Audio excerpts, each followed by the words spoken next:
Have you ever spent hours creating a city scene like this and wish you could actually walk around inside it? Well, Blender has a hidden feature called walk navigation, which basically lets you explore your scene in first person mode, just like you are inside a game. Not only is it great for exploring environments, but you can also use it to create realistic camera animations, cinematic shots, and even game trailers. In this video, I will show you how to use walk navigation and a simple trick to create realistic camera movement in just few minutes. So let's get started. There are multiple ways to access walk navigation in Blender. The first method is to go to View, Navigation, Walk Navigation. The second method is to press F3, search for walk navigation and select it from search menu. And the fastest method is to use shortcut Ctrl plus tilde. Once you activate it, you will enter first person mode. And now you can use your mouse to move around and look around. Press G to enable gravity. The controls are very similar to video game, like WASD to move around, Q to move downward, E to upward, hold shift to move faster, press spacebar to teleport the location you are looking at. If you want to confirm your position, simply left click. If you want to exit without applying the movement, right click.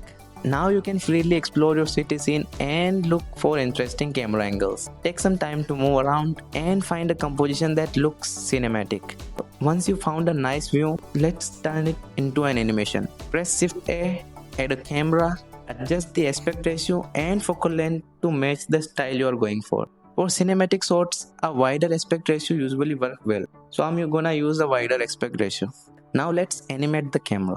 Enable the auto keying by clicking the record icon at the bottom of timeline. With auto keying enabled, Blender will automatically create keyframes whenever the camera moves. Select your camera and enter the camera view. Now press Ctrl tilde to activate walk navigation while looking through the camera.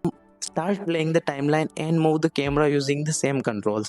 Use WASD to move around, Shift for speed adjustment, mouse to look around. As you move through the scene, Blender automatically records the motion as keyframes.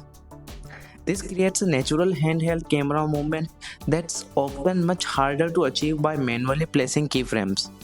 After a few seconds, stop the playback and review the results. You'll notice the movement already feel much more realistic and impressive. And you can also make it even smoother. If the animation feel a little rough, open the graph editor. You can smooth the curves and fine tune for even more cinematic animation. A few adjustments can make a huge difference in final animation. And that's how you can use Blender's walk navigation to explore your scene in first person mode and create realistic camera animation with almost no effort. If you found this tutorial helpful, leave a like and subscribe for more amazing Blender tips and tricks.